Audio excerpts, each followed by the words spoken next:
तर भारंगीची भाजी ही कशी मोडायची तर आपण पाहतोय. पहिला जो फुलांचा जो तुरा असतो तो फुलांचा तुरा काढला जातो, बघू शकता. आणि त्यानंतर जे समोरासमोर दोन दोन पानं असतात. तर आता इथे ही भाजी बघताय ना, या भाजीला फुलं पण नाही आहेत. आणि ही भाजी जी पाहताय तुम्ही, ही सर्वात बेस्ट भाजी आहे आणि कवळी भाजी आहे, आणि इथे फुलं पण नाही. नमस्कार मित्रांनो, मी नितेश सागळे आजच्या नवीन एका व्हिडिओमध्ये तुमचा मनापासून अगदी स्वागत करतोय.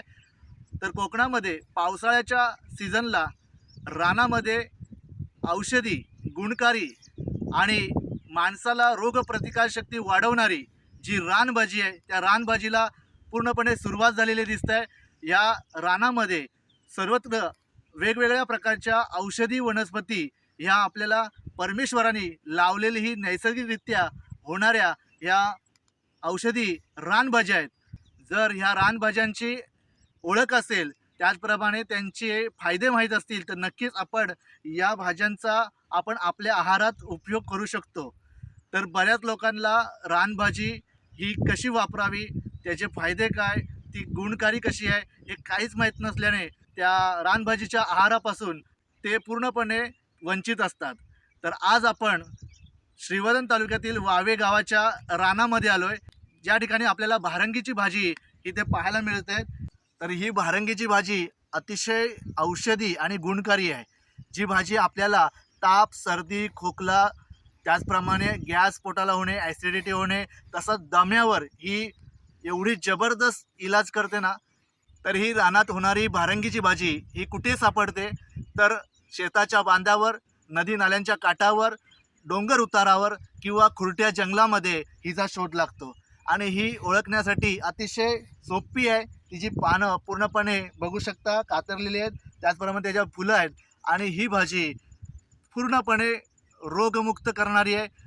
तर आपण पाहू शकता की माझ्या बाजूलाच ही भारंगीची भाजी इथे आहे, वनस्पती आहे, आणि जवळजवळ 3 ते 4 फुटाची त्यांची हाईट आहे. आणि ही भारंगीची भाजी ही पूर्णपणे इकडे रानच पसरलेलं आहे. तर या कोकणामध्ये या रानभाज्यांचा आपण पसारा पाहू शकता. त्या रानभाज्या परमेश्वराने दिलेली एक देणगी आहे की निसर्गामध्ये वेगवेगळे बदल होत असतात. आता पावसाळा चालू आहे आणि पावसाळ्यामध्ये माणसाला अनेक प्रकारचे आजार येत असतात. सर्दी, ताप, खोकला, त्याचप्रमाणे जुलाब वगैरे होत असतात. अशा आजारांवर माणसाला डॉक्टरकडे जायला नको, म्हणून निसर्गाने नैसर्गिकरित्या दिलेली ही देणगी आहे, जी आपल्याला या औषधी वनस्पतीपासून मिळते, बघायला या रानभाज्यांमध्ये पाहायला मिळते. तर ह्या रानभाज्यांची ओळख आपण जर करून घेतली, आपण या आता सीझनला एक एक भाजीची ओळख करून घेणार आहोत. या रानभाज्यांच्या शोधाचा आज पहिला दिवस आहे आणि या पहिल्या व्हिडिओमध्ये आज तुम्हाला मी पूर्णपणे जी भारंगीची रानभाजी आहे, ह्या भारंगीच्या रानभाजीची पूर्ण ओळख करून देते.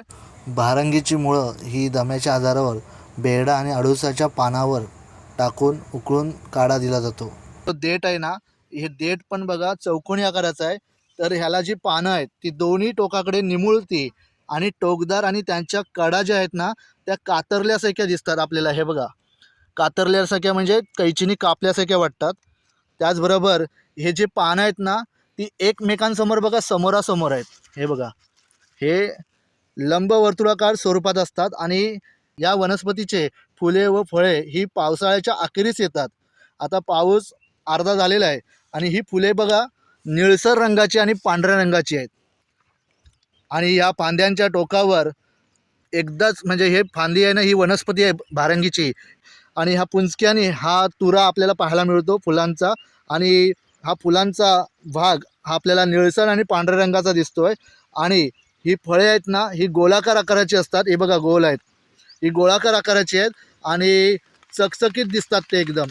आणि ही फळे ही काळसर आणि जांभळी रंगाची असतात. त्यामध्ये मांसल हा भाग असतो, म्हणजे मांसाचा भाग असतो, तो काळसर असतो. आणि ही भाजी आपल्याला एकंदरीत सर्व बाजूनी उपयोगी असणारी आहे. देठापासून, पानापासून ते फुलापासून ते फळापर्यंत, म्हणजे पानाचा, देठाचा, फळांचा आणि फुलांचा, हे सर्व या वनस्पतींचा आपल्याला इथे फायदा होताना दिसतोय. आणि या पावसाच्या अखेरीस ही फळं दिसतात ना, छोटी ही फळं दिसत आहेत ना, ही अगदी छोट्या आकाराची आहेत. पण पावसाच्या शेवटला, म्हणजे ऑगस्टच्या नंतर ही जवळजवळ ही फळं आहेत ना, ही मोठी होतील. या भारंगीच्या पानाची आणि फुलांची भाजी कशी केली जाते हे मी तुम्हाला ही आजच्या व्हिडिओमध्ये सांगणार आहे. त्याचबरोबर तुम्हाला कृती या स्क्रीनवर दिसणार आहे, तर तुम्ही नक्कीच नोट डाऊन करून घ्या. तर सुंदर असा निसर्गरम्य वातावरण आणि खूप सुंदर असा निसर्ग, त्यामध्ये पक्ष्यांचा किलबिलाट आपल्याला ऐकू येतोय. काय निसर्ग दिसतोय बघा, सुंदर असा. समोर दिसतोय तो आपला निगडीकाठी गाव, निगडी गाव आहे. त्याचबरोबर या साईडला डोंगर दिसतोय, तो साखरी आणि जावेळचा डोंगर आहे.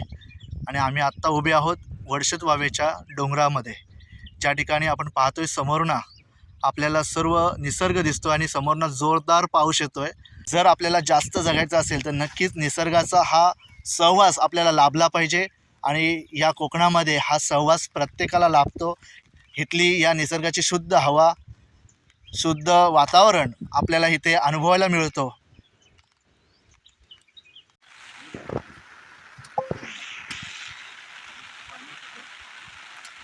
तर भारंगीची भाजी ही कशी मोडायची तर आपण पाहतोय. पहिला जो फुलांचा जो तुरा असतो, तो फुलांचा तुरा काढला जातो, बघू शकता. आणि त्यानंतर जे समोरासमोर 2-2 पानं असतात, अशी पानं आपण तोडून घेतोय. तर भाजी निवडताना सुद्धा काही पानं कवळी असतात, काही जून असतात. तर आपण ही पानं पाहतोय, ही जी कवळी पानं आहेत, ही पानं जास्त करून आपल्याला घ्यायला पाहिजे.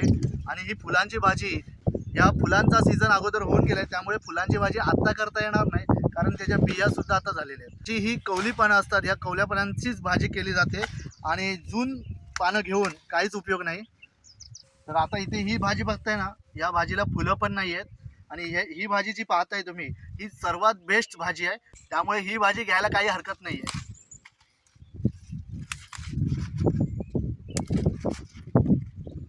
आपला नशीब एवढा चांगला आहे की आपला जन्म हा कोकणामध्ये निसर्गाच्या वातावरणामध्ये, निसर्गाच्या सानिध्यामध्ये झाला आहे. आणि त्यामुळे आपल्याला ह्या कोकणातल्या सर्व रानभाज्यांचा आस्वाद घेता येतोय.